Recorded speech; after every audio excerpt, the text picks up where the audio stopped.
Hello there everyone, this is Brother Birch. In this video I wanted to introduce the week 5 team activity. Okay, so it says your assignment is to create a simple database and query it to display results on a page.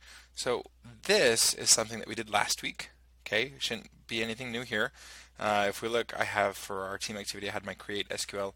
I created the user table and the speaker table and the conference table and so forth. Okay, so when it says we're going to create a table with an ID, book, chapter, verse, content, really shouldn't be anything new. Okay, you can even grab one of these to copy over and work on it that way.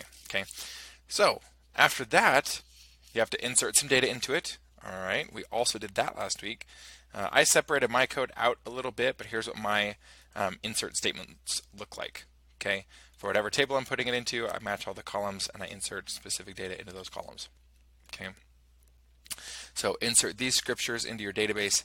This third part is what's new, and it's really important for this class. So create a PHP page to query this database and list the scriptures. Put a heading at the top of the page to display scripture resources.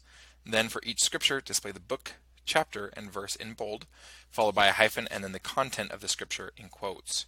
For example, scripture resources, and then like that. Okay, so we have data in our database, and we have to be able to query it to display on the page. All right. So if I look in our preparation materials for this week, this is our week 5 prepare. It talks about creating tables. Okay, it talks about inserting data into those tables, and then it talks about how we retrieve data. So this single line of code, this SQL query, I can execute from my database. So if I go over to my terminal right here, so this is at the root of my project. If I type in ls, you'll see that I have my database folder and my web folder and then some other stuff. So to connect to my database, I just say Heroku pg :psql. All right, and that was from the week 4 reading. Okay, that was from last week's reading. It says, hey, it's connecting to my database, and then boom, it's connected. All right, and so from here, let's look at this database command. I can say something like this. All right, so I'm trying to think of a table that I have in here.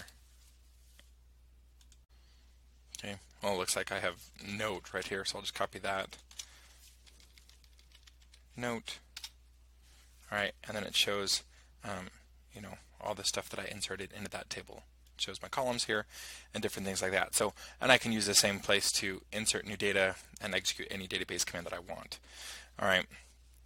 So these queries you can actually end up using inside of PHP. So all of this is stuff that you'll execute straight from the database command line there. But in PHP, this is our other link for the reading, querying from PHP. First things first, you have to connect your database. Okay, if you look back at week 4, let me just drag this over here real quick.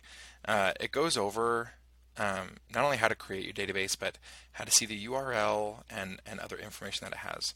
Using these commands from last week's reading, you'll be able to go through all this and fill all this out. Okay, it can be a little bit tricky to get started at first, so make sure to read all these instructions and to not skip anything.